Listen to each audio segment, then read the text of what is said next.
Welcome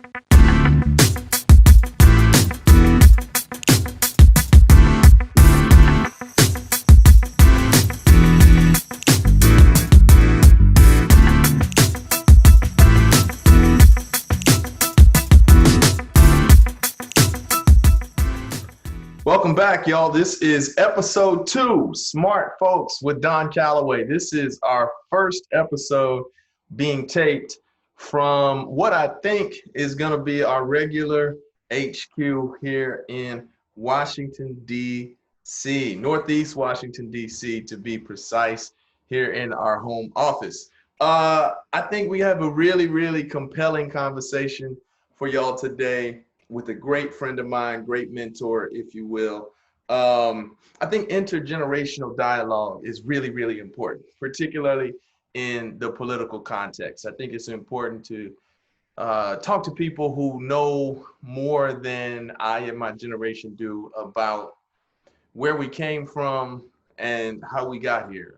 History and past is so instructive when you're talking through a universe of politics and public affairs. So I guess I've told you all that this episode is going to be a lot about politics, but I think our guest is an OG who is a bit of a Renaissance man, and he can talk about a whole lot of other things as well. And he and I riff a lot. So we're going to do a little bit of that today, and we'll see where the conversation takes us. Michael Jones is the godfather of Black politics, as far as I'm concerned. And I have had the extraordinary privilege of being a friend and mentee of his for a long, long time now. And, you know, we talk every now and then, every couple of months, and I'm just mind blown all the time by all the gems he drops, by the different ways he can take a conversation. Just one of the all-time great conversationalists, Renaissance men, like I said, who happens to have made a life and a career in public affairs and politics, worked at every level, federal, state, local, elected official, staffer, advisor, mentor, and just a guy who gets it and adds a lot of value to anybody he comes in touch with. So I'm gonna let him in now. He's made his life and career in my hometown, St. Louis, which is how I got to know him. But I just really have come to find that his insight and his wisdom is so incredibly universal and just means something for kind of the current state that we are in nationally. So I'm gonna let my man Mike Jones in right now. Am I in? You're in. Welcome. Okay. Smart Folks with Don Calloway, episode 2. I hear you're a pretty smart guy, man. So I wanted to rap with you, man. Well, thank you. I didn't hear what you said while I was in the green room, so I don't know if I either live up to the introduction or have to live down the introduction. Well, hey, man, I think you'll live up to it. You always do. You've yet to disappoint. I think the main thing that I was saying is that, you know, you are the quintessential Renaissance man who happens to have made a life and career in politics. I feel like, you know, you could have done anything. Obviously, you know about everything, but you and I happened to connect some time ago because we both happen to be in politics. But you are, you certainly have a wide breadth of knowledge and things that you touch upon. And I've been the beneficiary of a lot of that knowledge, man. So I wanted to just get you on and give you a microphone and let you go, man. Maybe I'll ask a question or two, but I just like to hear you talk, man. And, you know, and you could bless our crew today. Okay, well, where would you like, you know, I put like this, if we both love jazz, so even for an extended Coltrane solo, somebody's got to play the rhythm section. You got to set the song up for Somebody's got to start. Somebody's got to start. All right. So you're a prolific writer, right? And most of your writing is about politics, and frankly, you know, we'll be honest, Black politics, right? Right, Black politics. Yeah, I'm really consciously a Black political writer from that standpoint. And in that sentence, Black is the noun, not the modifier. Political writer is the modifier. So for so it is really from totally a Black perspective, no matter excuse me, what the particular issue is. Let's get into that, because I noticed recently that the New York Times did something that I fully support. They started capitalizing Black. And that's a conversation that our mutual friend, the great Reverend Dr. Starsky Wilson, and I have had a lot, which is there are a lot of African Americans and there are a lot of African Americans in politics, but I have become, in my old age, far more interested in hearing from Blacks in politics with a capital B. Meaning that Black is an intentional political designation that one has chosen to adopt and to step into, right? And one of the reasons that I've always had just a tremendous amount of respect for you is because you are a Black man, capital B, all day, every day. Yeah, I mean, that is the context for which I entered the world, and it's the prism for which I look and understand America. And the reality, I was always, over the last 4 or 5 years since I've been retired and writing, I always had to wrestle with African American versus Black, because for me, you're absolutely right. African American is ethnicity, and you are born with your ethnicity. You don't choose that, just like you don't choose how high your parents or how tall you are, etc. But Black is an intentional, conscious designation. It's something you have to assume. And my kind of shorthand for it is, if you notice when a young brother, a young man is going off, whether school or army, wherever he's going, he's leaving home. Nobody tells you to stay African American, but we say stay Black. Okay, so there's obviously something you have to choose. And then you have to work to hang on to it. Right.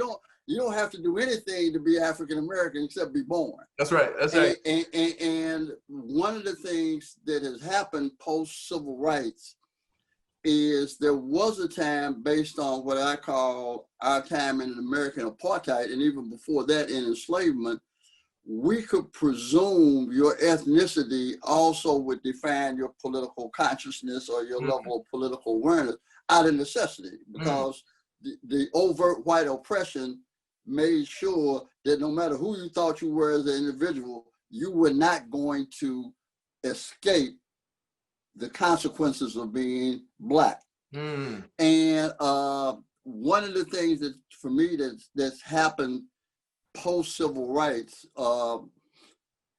we now have the opportunity to make individual decisions, something we never had to do. Historically, everybody Black, when they made a decision, had to put it in the context of how does this impact us, or what am I going to do as a function of being part of us.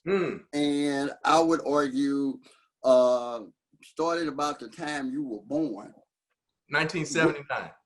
Right, that's a good time.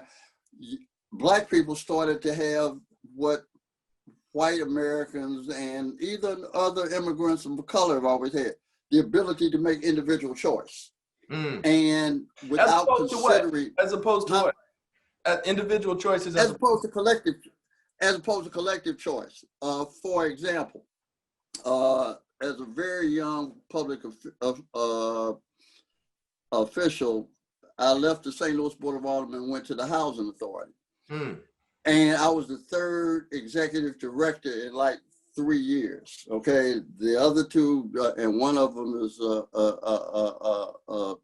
basically civil rights legend and icon, but the Housing Authority, that work, it just wasn't cut out for it. But literally, my consciousness going into the job is, I have to get this right, or I'll be the last brother to hold this job. Okay. And everybody went into every space understanding that it ain't just, it's not you're representing, you're representing us. Jackie Robinson understood that he wasn't just a baseball player. That if he didn't get this right, it would never be another opportunity for anybody Black to play baseball. Shout out, this is the 100th anniversary of the Negro Leagues, right? Right, exactly. So when you think about it like that, in that cultural context, everybody brought us with them, no matter who you are, no matter what you were doing. you grew up in an environment, anybody your age, where that was less. Wait. Let's establish just for the baseline. I'll be 41 next week. How old are you now? I'm 71. Okay, so you were spot on 30 years older than me. Right, exactly. So I'm your father. Me and your father are peers and contemporaries. Right. But what that means is you grew up. I would argue that I was the last generation.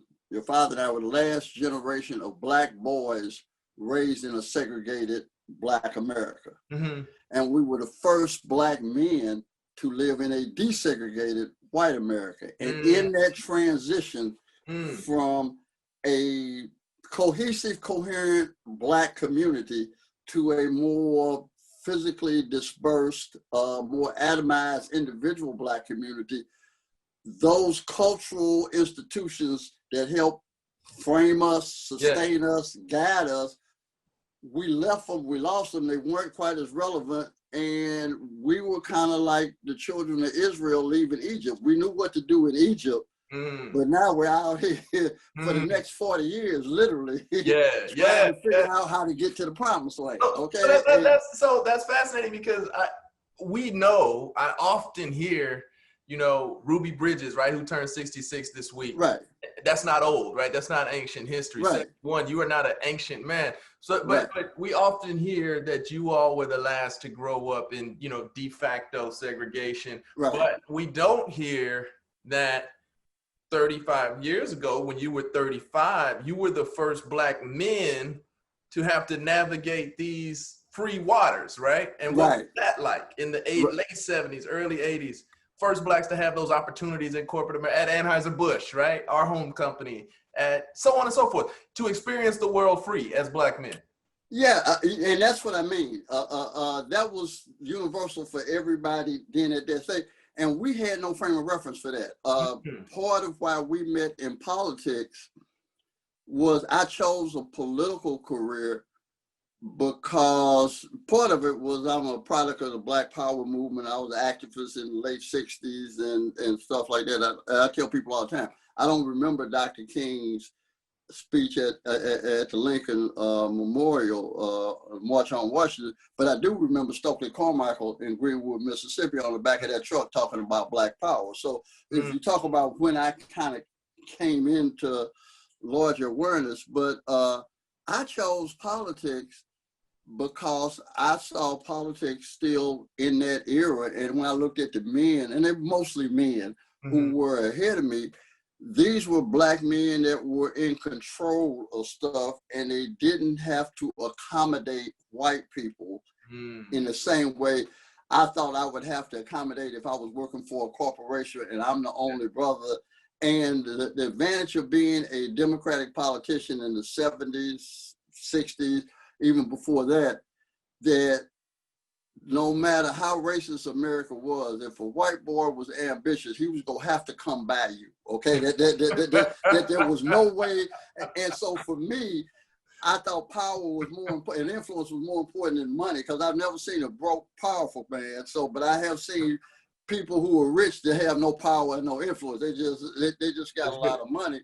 So I opted to want to be, quote, Bill Clay, as opposed to the first Black executive at XYZ Corporation, because I thought it would literally compromise my Black manhood, whatever that meant to me at the time. Now, it didn't have to be true, but that's how I saw it.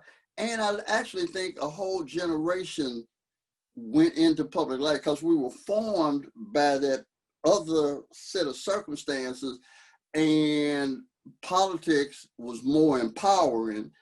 And then Reagan came along and delegitimized everything, and we're products of the larger public space. We're products of the same mass culture of America, and we all wanted to become entrepreneurs. We all wanted to be in business. And we wanted to be in business for the same reason white folks were in business, to make money, as opposed to the generations of Black businesses before went into business because they had to make a living, but they also had to provide a service to the Black community. So there was a organic relationship between the business and the community because it came out of a legitimate community need, as opposed to somebody saying, this is what I want to do. I don't even have to ask, does anybody black need this? Or is this a market for this? It's what I want to sell, what I want to be. So it's just a different way of thinking about who you are and your sense of self. And it's not anybody's fault. It's just a major paradigm shift in your cognitive reality. So, and we don't think about that. Yeah. Right. So you, like I said earlier, you're a prolific writer, and I read one of your pieces probably approaching 2 years ago now. And most of your stuff lives, I would suggest, in the St. Louis American, right? And right. One of the nation's, probably the nation's foremost black weekly paper. We know that papers overall, but particularly not the black weekly, is not what it used to be. But the St. Louis American is still standing strong, and it's a prominent publication. And your work lives on the St. Louis American website, and I would highly recommend that anybody go back and check out your archives. But you wrote a piece approaching 2 years ago, and you had a line in it, really a rule that blew my mind, and I think about it, if not daily, certainly weekly, as I approach, political life and public affairs. And I have, it's perhaps not fair to call it the golden rule, but it's certainly a very prominent rule in my mind. And I want you to explain it and lay it out like only you can. Okay. Well, on those rules, I call them Mike Jones's first rules of politics. And it's a lot of first rules, okay, depending on the situation. The one you're referring to is, and this was part of my practice as a public person, both elected and appointed. And it's basically quite simple. Never take a public position on any issue until you can define a black benefit. Now that kind of, because there's a whole lot of reasons for doing something, but I always felt as a black political leader, I was representing black people. Now I wasn't not representing the whole larger society, but my portfolio, my entry into the game was paid for by the black community. That's the colors I was wearing. And so if I'm going to advocate a major public position, it needs to have a benefit to them. I need to be able to explain to the black community that sent me into the arena on their behalf why this is important to them.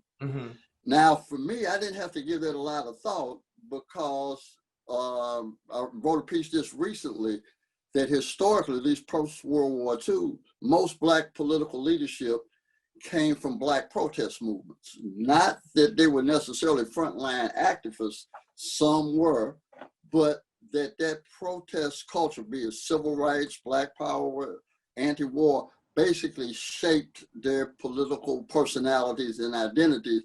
And so they came into the political arena, the ones that shifted over, kind of with that non-status quo maintenance mindset. So the notion of having a black benefit wasn't any metaphysical problem I considered. It was just damn near reflex.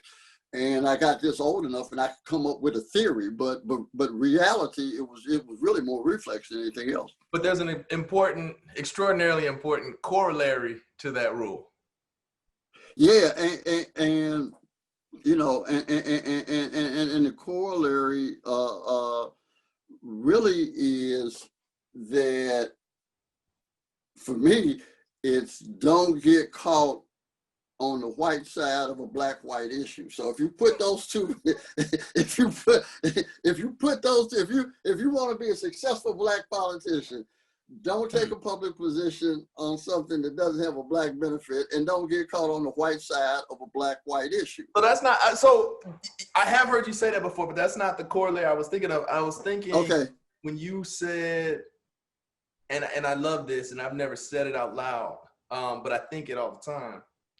don't take a stance on an issue of import without defining a definitive Black benefit. Well, that's what I said, right. But also, white people don't get to determine what. Oh yeah, that's inherent. Lay that down, because I didn't. Yeah, right.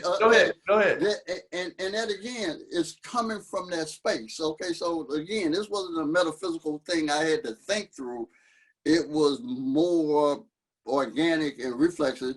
Yeah, and white people don't get to define the Black benefit. Okay, only Black people can define the Black benefit. Because we got a lot. I mean, when you and I first met, I was in the State House of Representatives. You was a puppy. Yeah. Oh man, 28. No, you weren't even there. That's right. I was. Met, that's right. You were on your way. You had. That's right. Yeah, you had just started raising your leg politically. Okay, you went. but there was a lot of that. And there's a big donor back home, and the big school choice stuff was big, right? And it was a lot of. You know, this is good for Black people. This is good for Black people. What are you holding on to? What are you in the school choice context? So be that vouchers or charter schools, all of that, right? And what I think about in retrospect, and I'm still somewhere in the middle in terms of, school reform, right? I believe that school reform is necessary. I do believe that public schools have failed our kids. I'm not a huge fan of teachers unions, but I also realize that the school choice movement often puts you on the side of folks who would rather not have a public schools, would rather abolish public schools, and that's not acceptable in my view, right? But that was my first experience with the concept of white people determining a Black benefit, right? And trying to press upon us that this is for y'all, this is for y'all, this is for y'all. And I was so young, and had I known that rule, I believe I might have voted differently on a couple of things. Yeah, you know what? I'm actually writing a column as we speak at this moment. I took a break to hang with you for a minute, it's really about school choice and something that's going on. And since we're going to stay with colloquialisms and make them principles. And in the column, I'm actually saying that if somebody white you don't know offers to give you something you didn't ask for, that they don't use for themselves, your safest answer is thank you, but no thank you.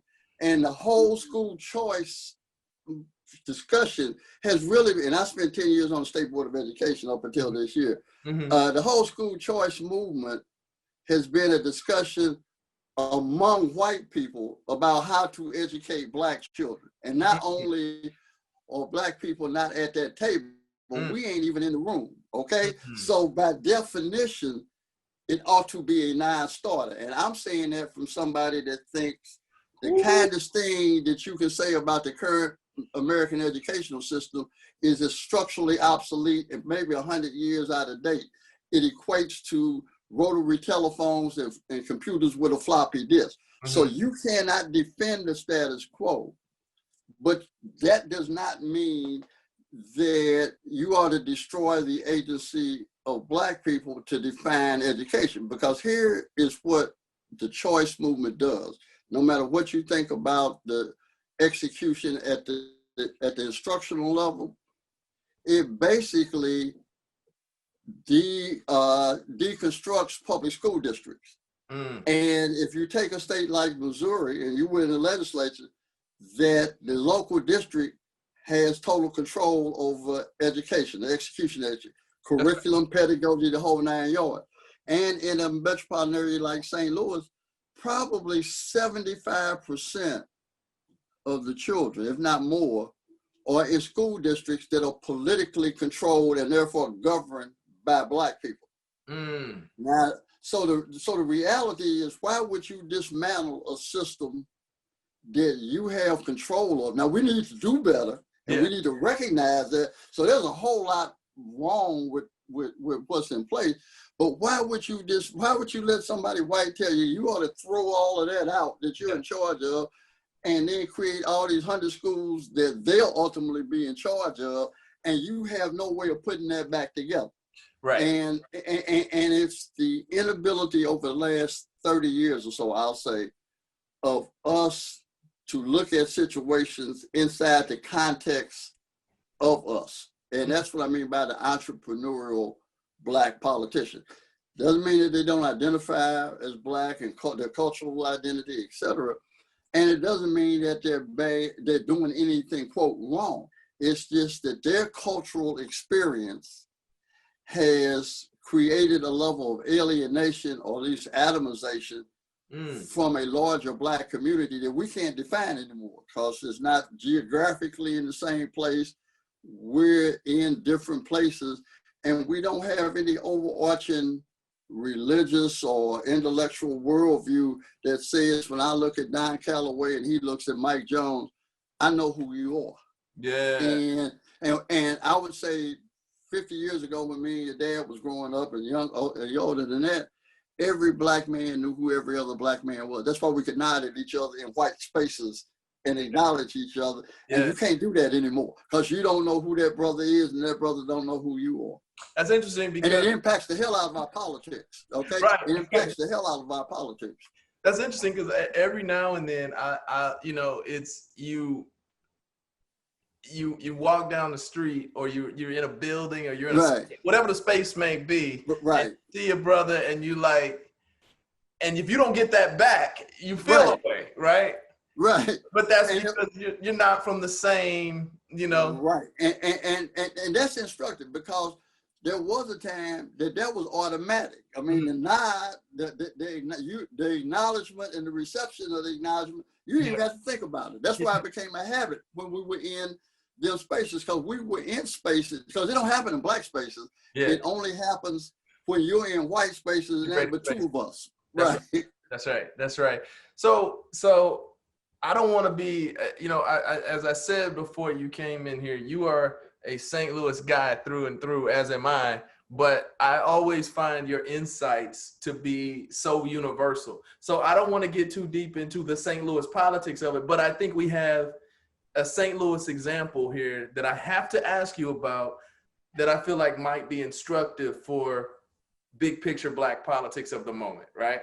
So we just saw a month ago the literal toppling of a dynasty. So we have a new hometown congresswoman for the first time in not only 20 years, a new congressperson, but a congressperson whose last name is not Clay for the first time in 50 years. Clay, right. For the first time in 50 years.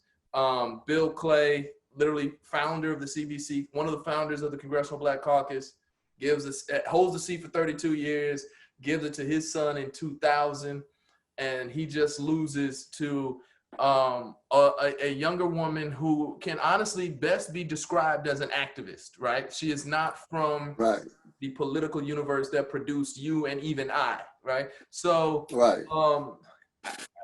break it down. How does this happen? How does a 20-year congressperson lose his seat without an ostensible, mistake, right? Okay. And secondly, what can we expect this across the board as a new generation of activists? I kind of think, let me give you my take on it. And you're right. Matter of fact, I consciously try not to write about St. Louis politics, because, like, for example, I know the Pittsburgh Courier, the Black newspaper in Pittsburgh, carries a lot of my stuff.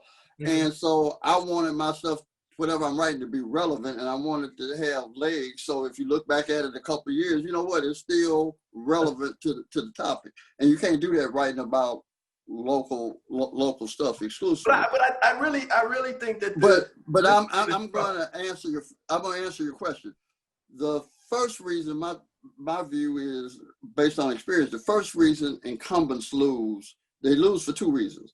The first is scandal. Okay, they mess something up. Right. When they lose, and it's not about scandal, it's about the changing demographic of their district. Mm. And that changing demographic, you usually think of it in terms of racial or ethnic terms, but it can be in terms of age. It could be in terms of actually mindset of the community, that the community at one point was here mentally, intellectually, politically, and now they've moved over to here, and the incumbent is still in that paradigm over there, and he didn't see the paradigm shift. He didn't lead the paradigm shift, or she didn't lead the paradigm shift.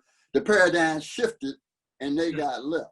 Now, I would say, I said earlier, that historically Black politicians came from Black protest movement. And I'd argue that was true for 30 years, post-World War II into the 70s, for as long as there was civil rights and Black protest movements, okay?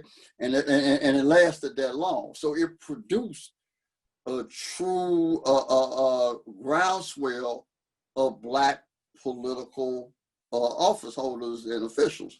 And that's at every level. That's in Congress, that's mayor. All the way down. Yeah. Okay, yeah, all the way down. You can say from the top, from the root, from the tail to the snoot, if we were talking about the pig. So, but starting in the 90s, for me, a couple things happened. One, those people who came from that experience had maxed out. Okay, there wasn't no more of us. Okay, Bill's 20 years older than me, and I'm in the game now. Okay, he's got 20 years on me, and he and I, he's civil rights, I'm more Black power, but fundamentally, the cultural argument I'm making is the same. But anybody behind me, I'm the youngest of the Black power. Of all of that. So there's nobody behind me that came out of some kind of movement or was influenced by that kind of larger movement. And so a couple things started to happen. One, we ran out of people like Mike Jones and Bill Clay. And then Ronald Reagan shifts the American paradigm away from Franklin Roosevelt to a neoliberal paradigm that delegitimizes the public space and starts to wholly change, recaptures a different narrative. And then you emerge with a generation of white politicians that are about my age, a little older, like Bill Clinton.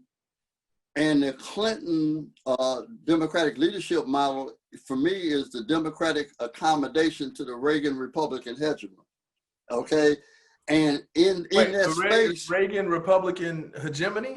They were a political hegemony. I mean, that was the political power. Okay, and Clinton is a Democratic accommodation to that reality. They no longer were challenging any of the foundation of what Reagan was talking about. They were talking, we'll do it a little different. A lot like Eisenhower Republicans had to accommodate Roosevelt. Okay, it's kind of like the New Deal is the New Deal. So so we're not overturning that. So wait, what is? Because this is the second time you mentioned this. What is the Reagan paradigm that was so fundamentally different? What did he mean? Okay, if you think about Roosevelt basically captured the space and redefined and said that government is important. That government has an active role. Markets need to be regulated. There needs to be a social safety net. Now, it was racist and it wasn't perfect and all of that. Right. So I'm not making him a saint, but I'm just making the reality was they redefined what American government ought to be doing.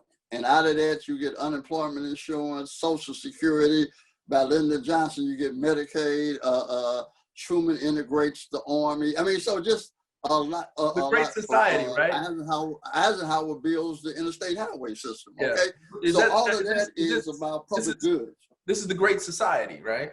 Right. So, so the notion of public goods in a political science standpoint, that's what Roosevelt represented. Reagan represents ideology or philosophical predisposition to say that everything should have a market solution, that you need to shrink the public space, and there's no need for public goods because the market will provide. And that became the political economy of America. And people started to accommodate it. Bill Clinton accommodated in the welfare as we know it.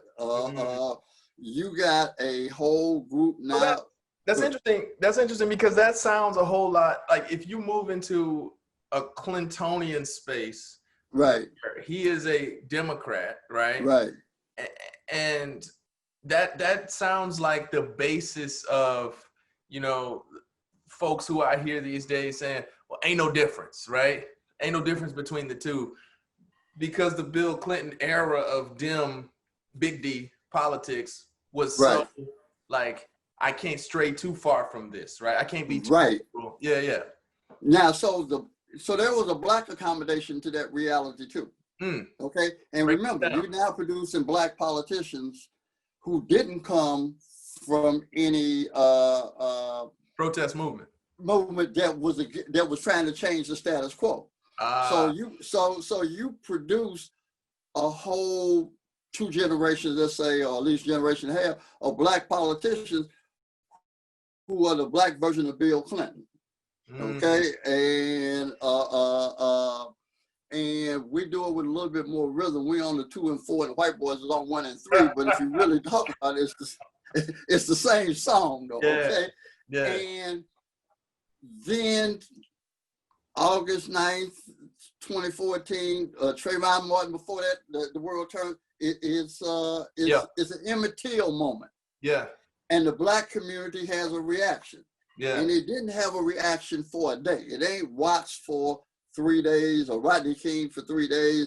No, it's nationwide. It's all over. That's right. And Black Lives Matter becomes the we shall overcome of the 21st century. And it didn't go away. It stayed. It started to redefine how white people looked at it. So it even, like the civil rights movement, kind of took on a multiracial color, and it is adverse to the status quo. It's in opposition to the status quo. And I would argue that young people, somebody young enough to be your son, let's make them 20, right? But 50, hey man, but yeah, all right. Well, fortunately you did it the right way. But all I'm saying is, your boys are what now, 10 or 12? They are 8 and 11. 8 and 11, so that's fun. So what I'm saying is, they'll be coming along, and who they'll see are these people. But to your point though, at 41, I am distinctly losing touch with the more aggressive the activist politician set, right? Right. So the even the 25-year-olds kind of look at me as a corporatist, you know, Democrat. They look at me in the same way that I would look at the Clinton CBC member, where I can say, you know, you were kind of too embedded in the respectability set, you know? Right. And so all I'm saying is that apparently in a place like St. Louis, but if you look at even AOC and the brother that won in New York, in a lot of places, right, in a lot of places, there's been a demographic shift. Now, the demographic shift might not necessarily be physically people, but the majority of the people are no longer in this space. They've now moved over here. And in the case of Lacey, he didn't lead them to the new space. He was still in the old space, and apparently, and that's the only explanation you can have for how somebody with literally no political background like Cory Booker or even AOC can literally come from nowhere. Yeah. And take down major incumbents. Cory Bush, not Cory Booker. That is indicative of some kind of major social, logical, or cultural shift inside of these communities. So ultimately, who wins the day in terms of electoral Black politics?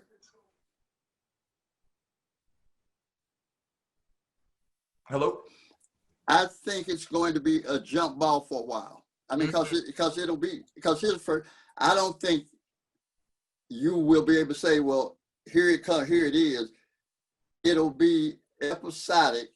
You won't see it, but it may start to become the norm. So I would just measure at how long people can stay in the streets now.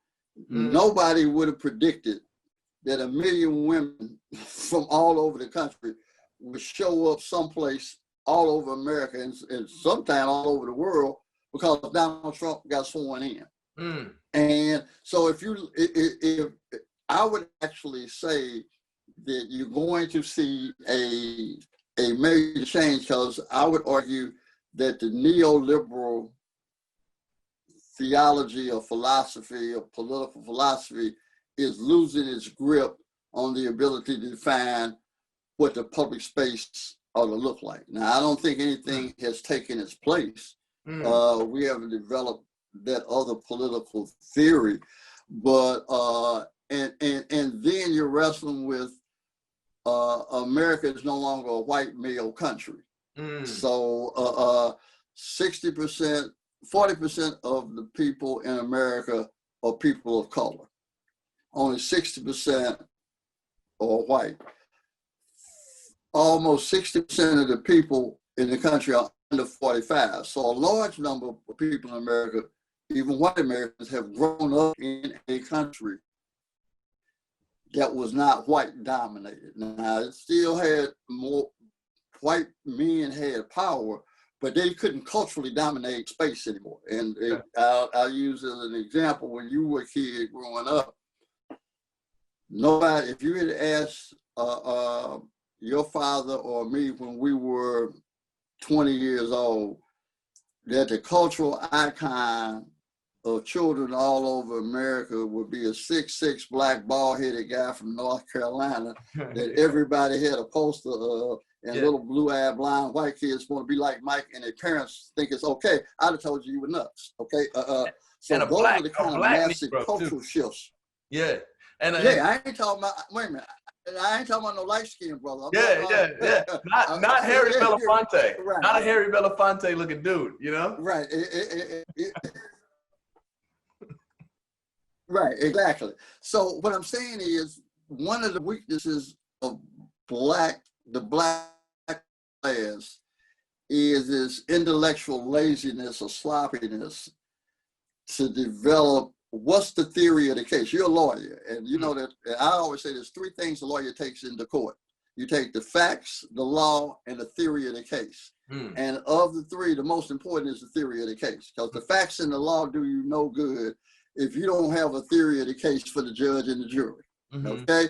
And if you look at black politics right now, we don't have a theory of the case. Okay? So the stuff I'm talking about, I might be right, could be wrong, but the real question is, we are no longer producing the intellectual leadership to say, let me try to figure this out. That what I do with my time while y'all doing this, I'm trying to figure out what this all means, and do it not just sitting in the barbershop arguing about it, but actually I'm looking at the data, and I'm not a scholar at that level. I'm intellectually curious, but I would never make a scholar and an academic, because I lack that kind of discipline and stuff. So in that vein, and maybe this is a conversation 12 years late, given his original election in 2008, but I think it's instructive.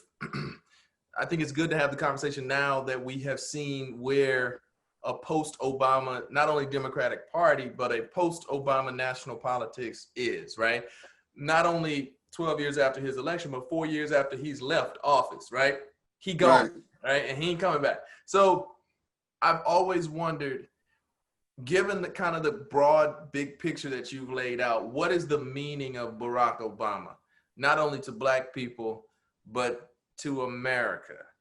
Because I asked this having participated in the leadership of a presidential campaign this cycle, and actively advised others, prominent Democratic primary participants, in trying to introduce not only my candidate, but others to a leftist Democratic electorate. I came away with a very distinct reality that a lot of them would have rejected an Obama in terms of where he was in 2004 when he rose to the, with the DNC speech. In 2004 and 2008, he was not progressive enough for where a lot of the leftist body politic is today. So that was a very long-winded way to ask, give me the meaning of Barack Obama.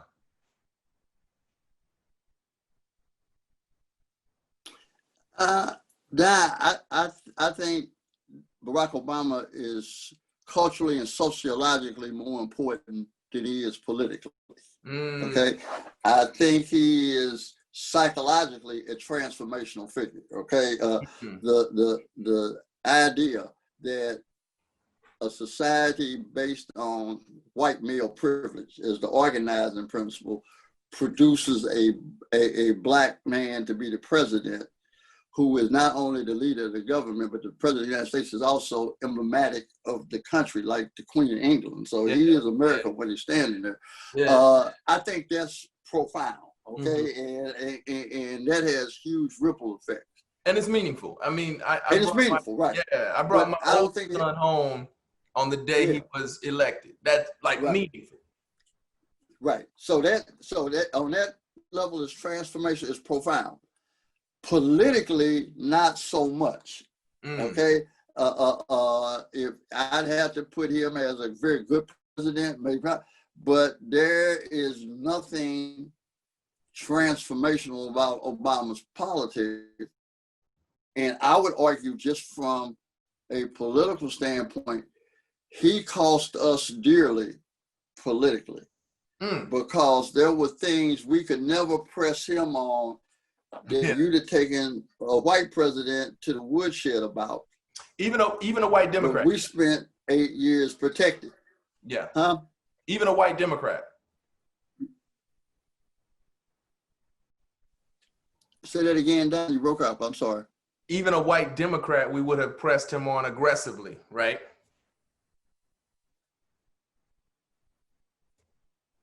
Oh yeah, I mean, they're like, for example, the public option.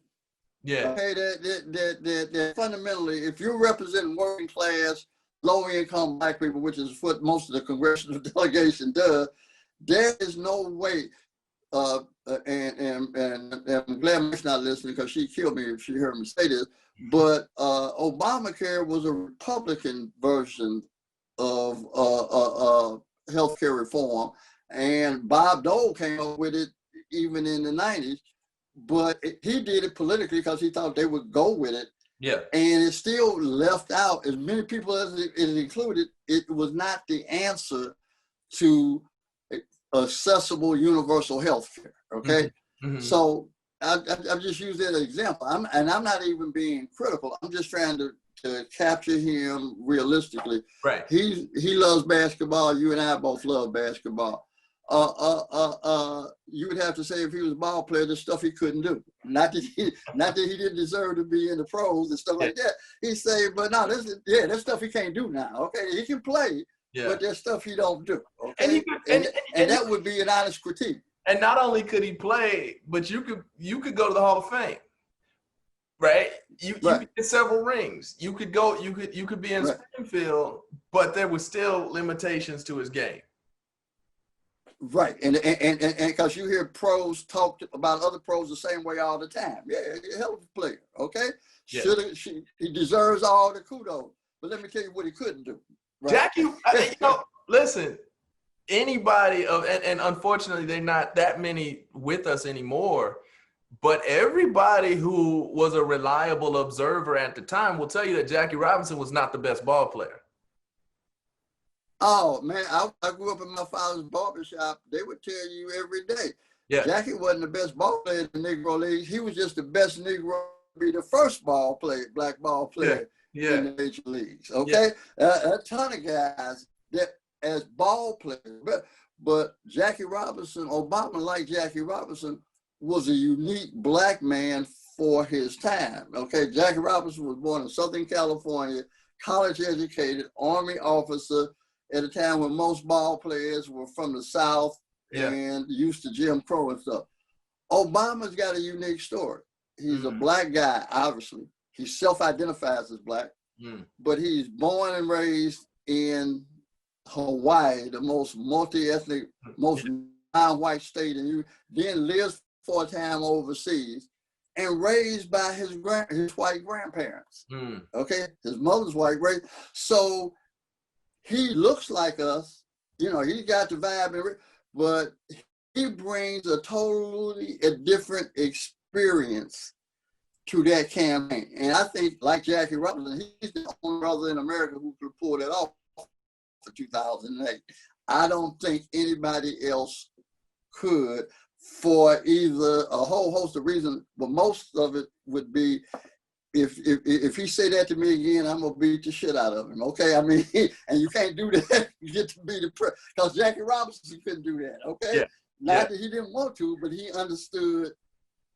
So I would just argue why I'm glad to do this with you, and why I've loved our relationship over these last almost 20 years, working on easy 15. Yeah. Is you bring a depth and a substance to everything you do. And our political conversations have gotten too superficial. And we don't have the ability to be analytical enough and critique from I use a sports metaphor. We don't know how to watch the film anymore.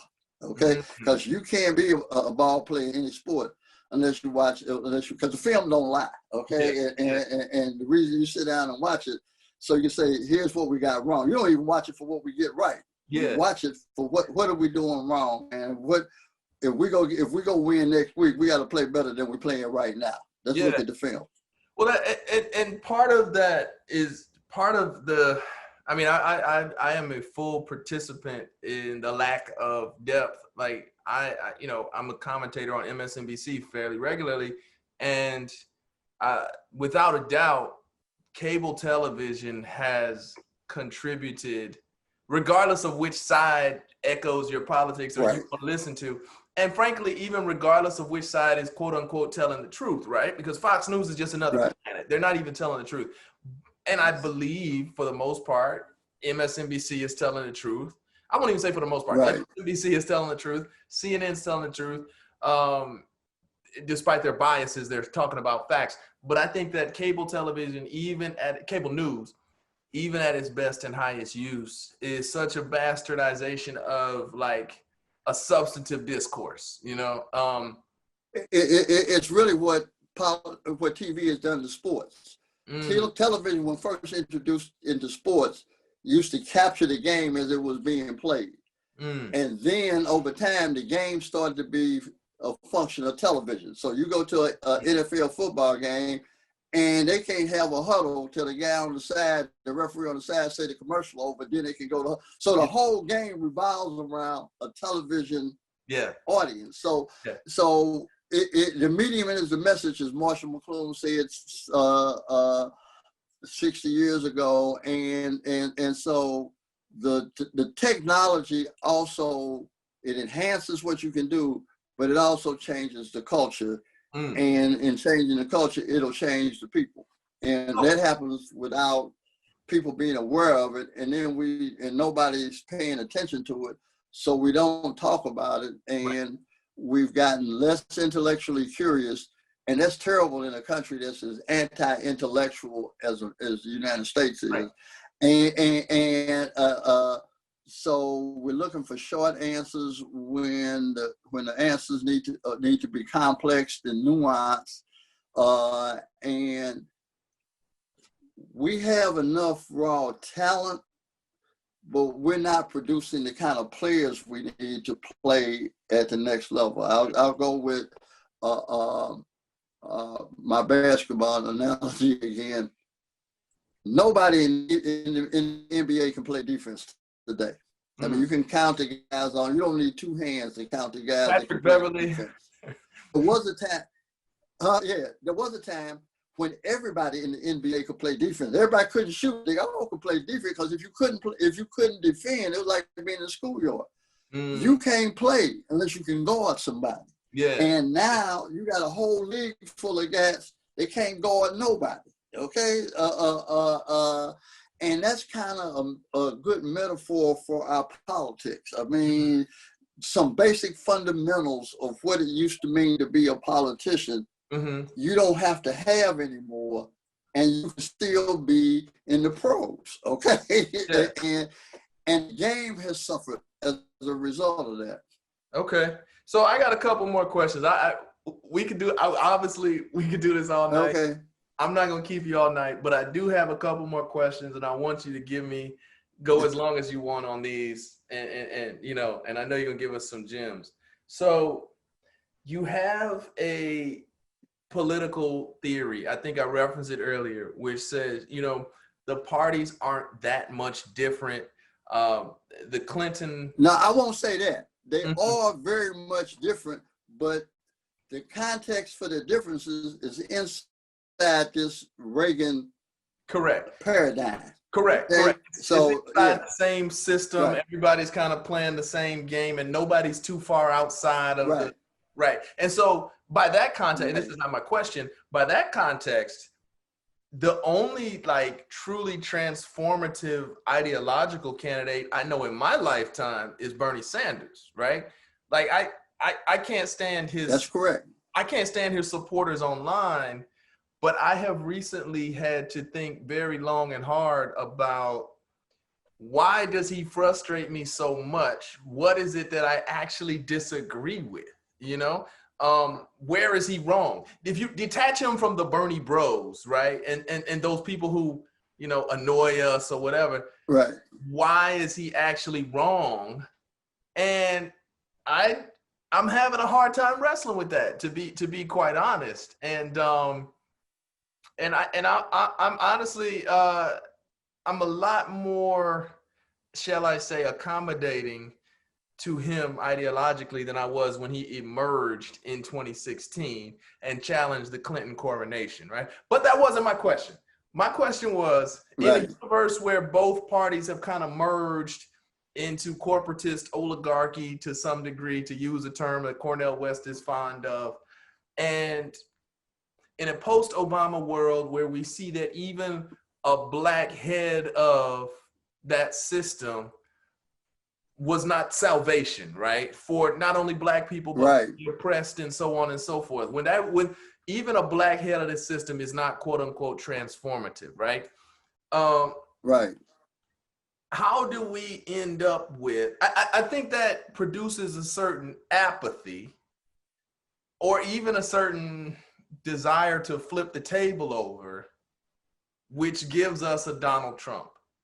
And I think that 4 years in now, seeing what he can do, seeing the actual damage that the president has the ability to inflict, like real damage, right? I think that that has to, as we move into a voting season, I think that has to, I hope, challenge some of the apathy to be like, listen, I get it. Democrats ain't the panacea, but this right here we can't have, because we have seen for 4 years now what a true demagogue looks like. And this is something that I hope we can agree that we can't have. So I want you to contextualize, give me, just like I asked you to give me the meaning of Barack Obama, give me the meaning of Donald Trump to you. Well, I think basically Donald Trump is the white reaction to the existential threat to white male privilege. Okay, just at a short stroke. Okay. Okay. But the answer to your question is really what we first started talking about.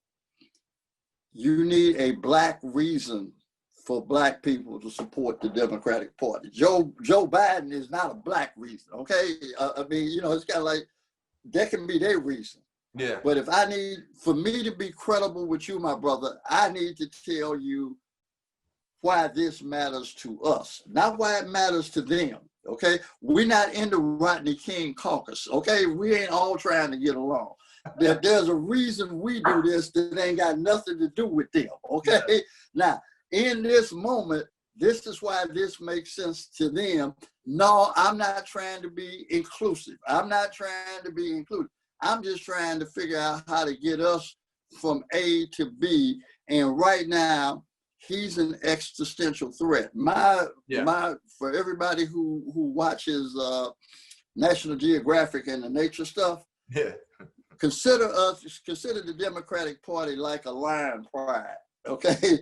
And Trump is a Cape Buffalo. Individually, none of us are big enough to take down a Cape Buffalo. So we have to hunt him collectively, okay? and the pride can take him down. But as soon as we get him down and we choke the breath out of him, we're going to start fighting for who eats what first. And the misnomer for Black people have been, well, where's the rules? Ain't it fair? No, this is a jungle out here. Sometimes it makes me wonder how to keep from going under. But anyway, but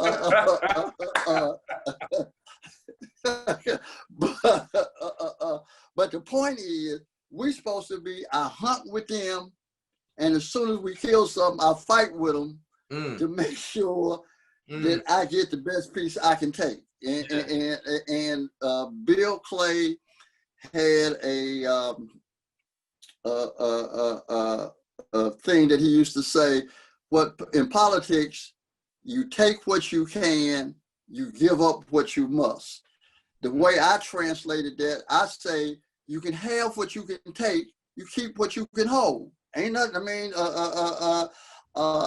and in a piece I wrote a couple of weeks ago about the entrepreneurial politician, the problem with this generation of current Black leadership, if we were in The Wire, since they never saw anybody fight to the show The Wire, right? We're talking about the show.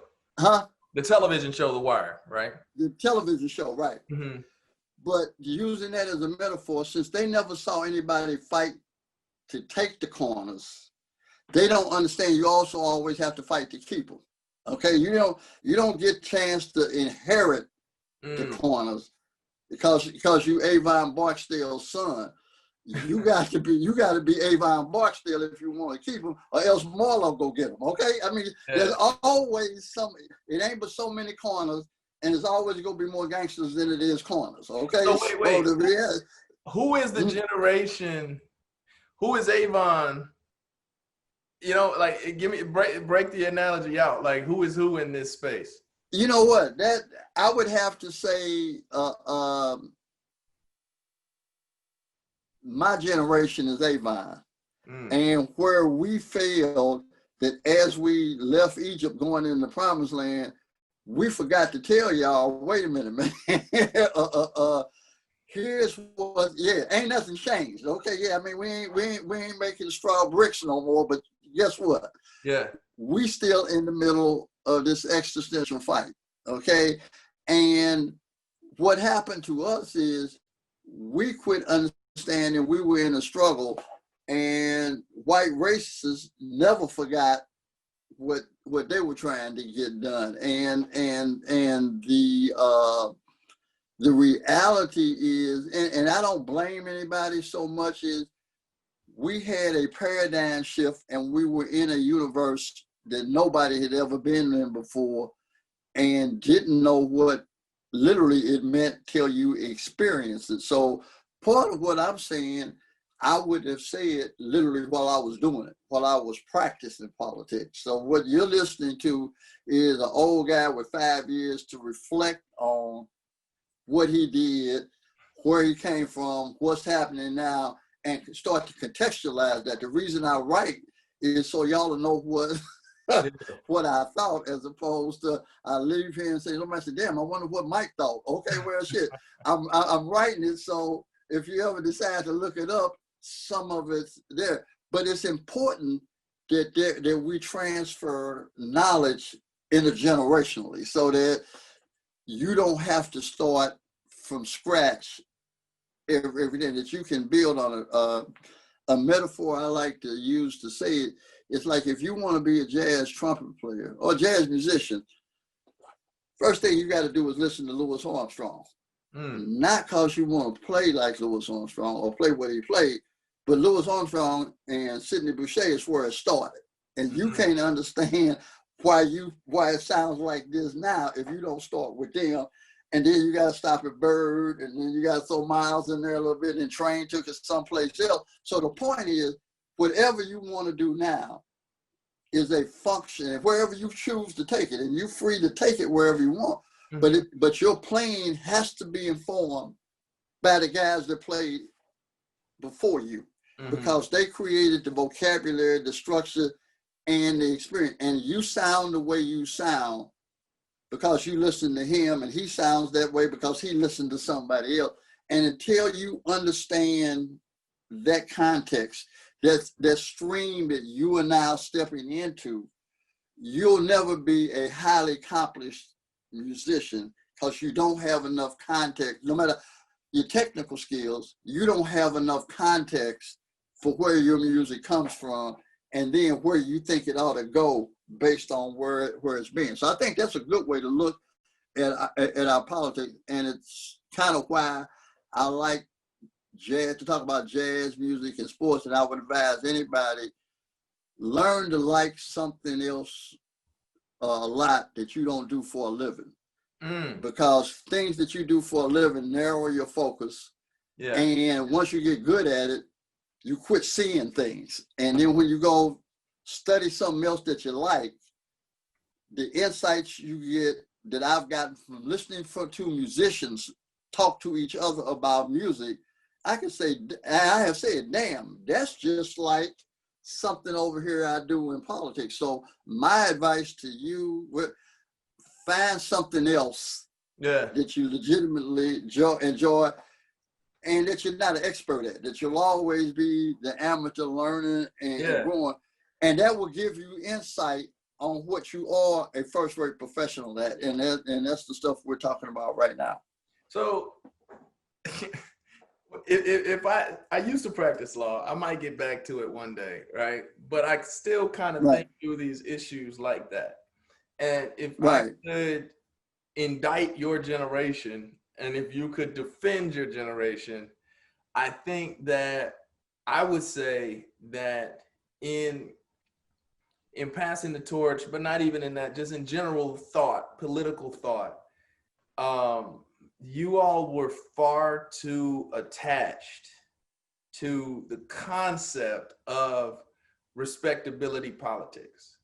And I understand why you had to be, right? Because, you know, if you couldn't tie a Windsor knot at the time, if you didn't go into some rooms able to speak the King's English, then I fully understand why you had to be what you were at the time to exist at all in certain spaces, right? The few African Americans who have been statewide or who have been representative of non-Black areas at all, or even who have been CEOs or execs, right, have been steeped in respectability politics, right? But as our group takes the mantle of leadership, our respectability politics doesn't allow for the LGBTQIA plus movement, right? It doesn't allow a space for a lot of people who don't fit the respectability politics mold to participate in leadership, right? So respectability politics is why we don't know who Bayard Rustin is, right? But we know who all of his contemporaries were. It's why we don't know. It's why we don't hold up Barbara Jordan at the same plane that we do a John Lewis, right? And so I understand why you had to be there, but that would be my major indictment, because that is very difficult for us to shake. You know, the tendency to default to and cling to respectability politics is very difficult for us to shake. And it's one thing that I respect in the generation of practitioners coming after me, or even the younger members of our generation, is that they really don't care about the respectability politics. Here is how I would sum it up, because I think you're 100% correct. Our problem is we drank the Kool-Aid. Okay, what the recent work stoppage or strike in the NBA should have demonstrated to all Black athletes: you can take the money without drinking the Kool-Aid. Okay, and what used to be the uniform you had to go put on to go make the case, we began to internalize the appearance as the internal reality. As you were talking, there was something that I heard growing up as a kid all the time, particularly if you're around older black men, right? And if somebody had to go downtown or they had something to take care of or they were on their way to work, this was literally a cliche. And somebody asked them, hey man, where you getting ready to go? He said, oh, I got to go down here and lie to these white folks. I mean, so the so the black norm was, look, this is all a game, okay? And I don't believe nothing I'm getting ready to tell them. I got to tell them that to get over. Well, we quit understanding that they showed us, and since we were living in a segregated society, all of it made sense. Once we are free to go, then it didn't make a lot of sense. Okay, and so but now you always hustling them because they're always oppressing you, and you never have a reason to be honest and deal with integrity with anybody who oppresses you. That's crazy, okay? That's nuts, okay? He said, what should we tell him? Tell him whatever you got to do to be okay. But don't you believe that, okay? That's just what I said to be okay. That duality that Du Bois talked about, when you're really a whole black man, you really don't have a problem with the duality. You say, I know who I am over here when I'm with Di. He said, now what you gonna do? I'm going out here and lie to these white folks, man. That ain't no problem. I mean, it's I told you that story about the nickel and the dime, right? No, go. Okay, well, quick story. Back in the day, 1900, when the nickel and dime was a lot of money, old brother was working in this men's club and he was getting ready to retire, and they hired this young brother to take his place. He was in the locker room, gave him towels and all that kind of stuff. So old white guys would leave and they say, John, I got a nickel and a dime here, and if you tell me which one is the most, you can have it. And the brother would kind of rub his chin and say, well, that dime is new and shiny, but that nickel is bigger and heavier, so it got to be worth more. So the young brother saw this for a while, and it really started to piss him off. So about noon, he said, look, man, I can't take this no more. You know damn well a dime is worth more than a nickel. And every one of them old white men come in there, you tell them that, and they walk out laughing. And the old brother looked at him and he said, son, of course I know a dime is worth more than a nickel. But if I take the dime, the game is over. Okay, so so that's black hustling, okay? Yeah. That's the difference. It's this notion of we got to be honest about our stuff with them when they're never honest with us. So this is a business, and it requires a level of duplicity in a good cause, okay? And so a lot of wait. And then and then ask God for forgiveness if it bothers you, okay? Well, you have He'll understand. I have heard you use more explicit terms rather than this is a business. I believe you generally talk about this in gangster terms, like, hey, everybody in this place is a gangster, whether or not we want to admit it, right? Right. Or whether or that's not true. You tell yourself that. Right. So the point is, if you go get in the game, if you ain't a gangster, you at least got to be a good hustler, okay? Because everybody ain't built for the gangster part of it, but you can't be in the streets unless you can hustle, okay? And politics is the same way. So the reality is, these Ivy League prep school Democrats get their lunch money taken by thug Republicans every day politically. And how you handle that is you catch them coming out the back door and you use a baseball bat on it. I guarantee you, once you do that, if you handle them like Nancy Pelosi handles them, she ain't apologized to them yet, okay? And she won't. She takes their heart every day. Mitch McConnell speaks with just above a whisper now, and before he was like a dog pissing on every lamppost he passed in Washington D.C. Now he sits in the corner like a tired old man that he is. Okay, so you got to have the attitude is the day ain't the day, and I'm not gonna be the one. Okay, and you don't even have to be tough to keep your lunch money. You just have to be willing to fight about it. Because the guy who's trying to take your lunch money didn't come for the fight. He came for the lunch money. And if you give it away, he'll keep taking it. If you fight for it every day, he'll go someplace else. Because he didn't come for a fight every day. And that's all you got to be built for. I'll fight every day. I ain't got to win every day, but every time you see me, it's on. But you can't take fight every day. I'm not gonna give mine away, right? I'm not gonna give mine away. I'm not gonna give mine away. And I don't care if you got yours. Okay, really, that ain't my problem. And so all of these notions of fairness and no, we ain't got to get along. I don't like him. He don't like me. That's okay. I'm a Laker. He's a Celtic. I'm a Bull. He's a Piston. We don't like each other.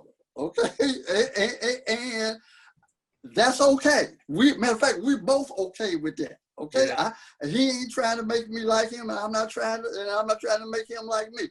That ain't what I came here for. I came here to win the game. And whatever I got to do to you in order to get that done, that's what we gonna do today. And matter of fact, you can't be on my team if you don't feel that way too. Okay. All right. We'll cut you. If you can't bring that kind of heart, you don't have to be the best player, but if you can't bring that kind of heart, you can't roll with us. Listen, that's Rick Mahorn, right? That's Yep. That's right. Listen, we could talk politics all day, but I want to touch on a few lightning round real quick. I want to touch on a few intergenerational topics because I know you're a Renaissance man. I'm going to stick to this. Dave Chappelle is greater than Richard Pryor, and it's not even close. And I'm going to say Dave Chappelle and Chris Rock are better than Richard Pryor, and it's not even close. Okay, I hear what you're saying, but Richard Pryor is the black comedy what Louis Armstrong is to jazz. Okay, so all I'm saying is there's somebody that can hit a high C more than maybe not. But there is no Dave Chappelle, there is no Chris Rock without Richard Pryor. So he is the well that they all come from. He made it okay to be that kind of comedian. But I could say Richard Pryor comes from Mom's Mabley. Now I'm gonna argue that Richard would be like Bird. Okay, you got these great musicians before Bird, but Bird took the music someplace else, and I would argue that that's what Richard did. He took it someplace else. So I got too much respect for both Chris Rock and Dave and what they do and how they do it, and I think they are legitimate heirs. To Richard by without any question. But it's almost be sacrilegious for me to say that anybody's greater than Richard. Okay. All right. So you're gonna go with the originator, but there's a missing link there. At least both Richard and Rock and Chappelle would say that there's a missing link there of Edward Murphy in the middle. That's another. I would agree. Okay. No, seriously, it's kind of like Eddie Murphy would be my Miles Davis in that trip. Richard took it someplace else. Eddie was like Miles. He was the bridge between Richard and them because they never saw Richard. Okay, and Eddie is like Miles. He got to play with Bird. So then when he starts to play with you, you really got Bird with you. And so when you're looking at Eddie and Eddie's teaching, Richard is there, okay? Because Eddie got a chance to be Miles Davis to his Charlie Parker. So when you think about that, Miles got to play with Bird. Eddie got to play with Richard. If you think about it, there was a time when you could walk into the Comedy Store and see Eddie, Richard, And I would say probably the only other missing link in that discussion, and I would love to know where you put him, rape aside, Bill Cosby, right? Because different kind of great comedian. Yeah. Different kind of great. I'd make Bill Cosby Duke Ellington. Okay, extraordinarily gifted musician, but he's doing something, and a tremendous contributor, but he's doing something else. Different, yes. So yeah, almost in a completely different world. Right, exactly.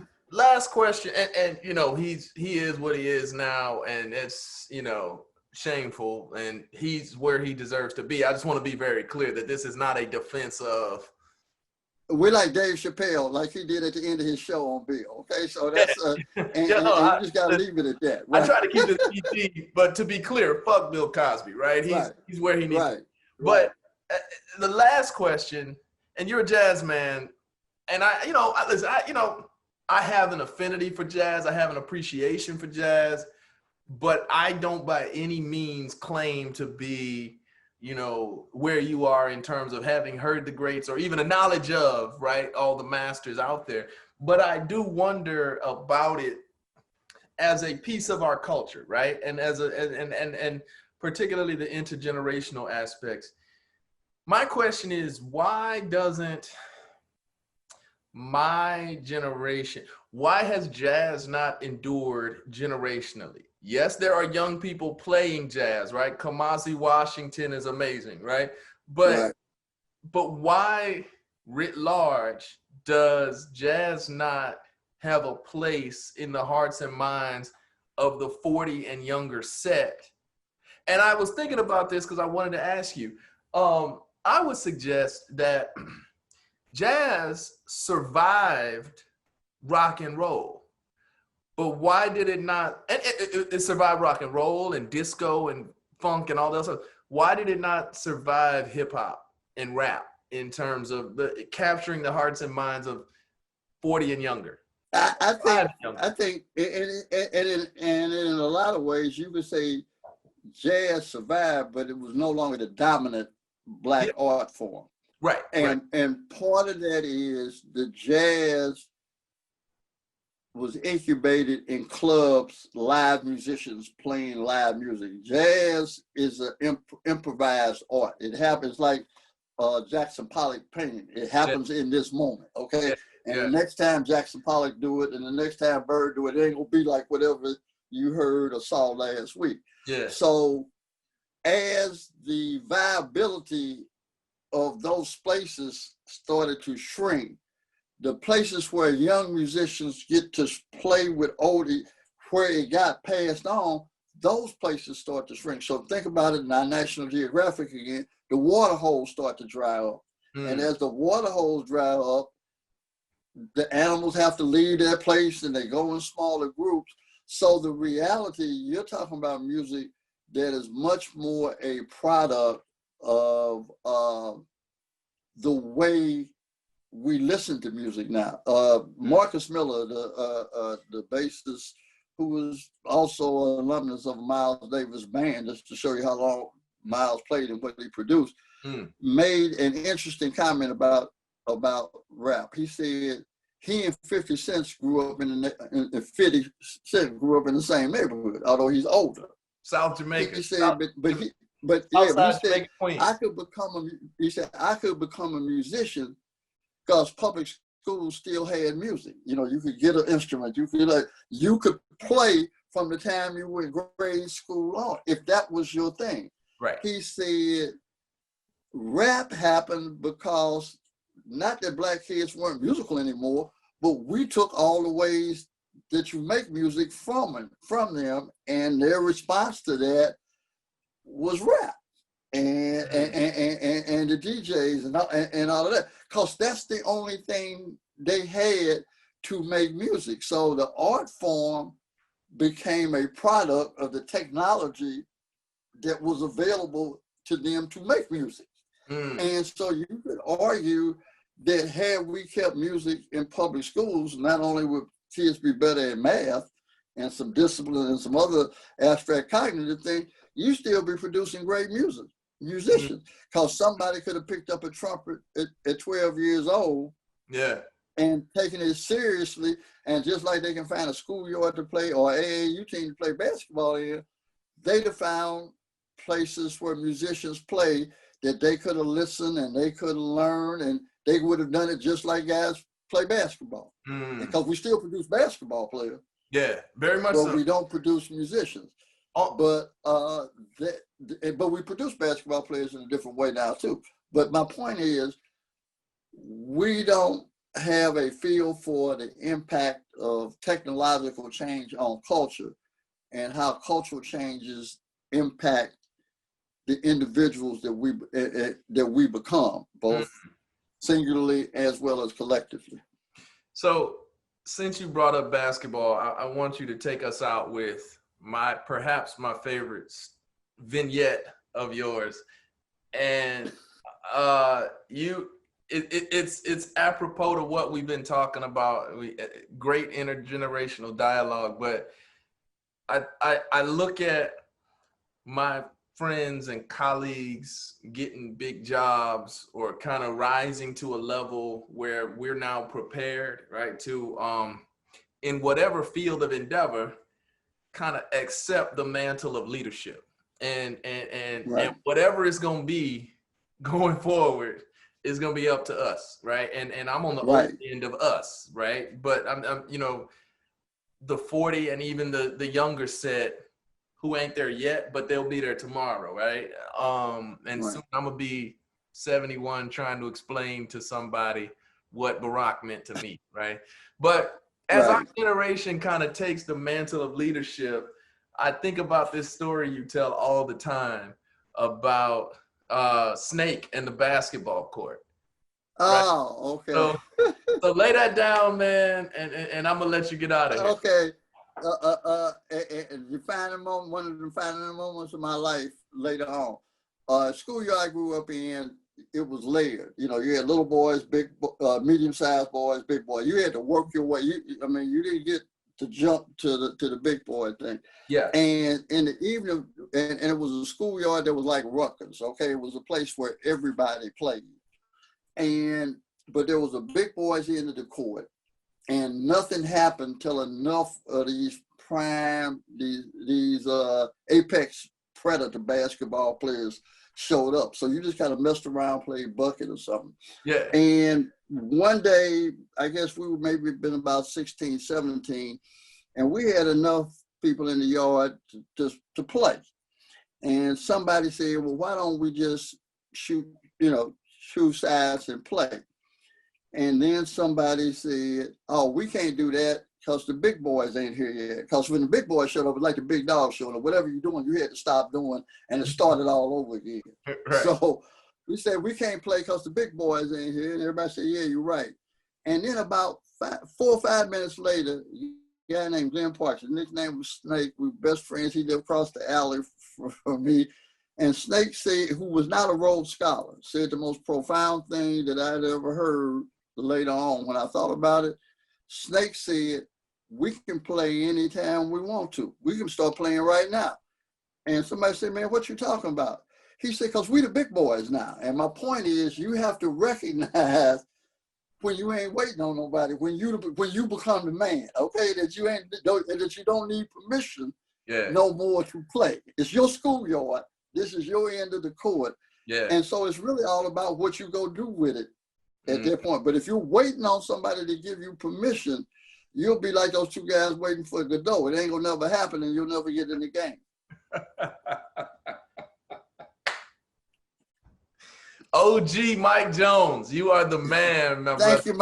Thank you, my brother. It's always a pleasure, man. Enjoy it. Always enjoy it. Thank you so much for doing this with us, man. And we'll be in touch soon, my brother. Thank you, man. Okay, thank you. Take care. All right, brother. Talk soon.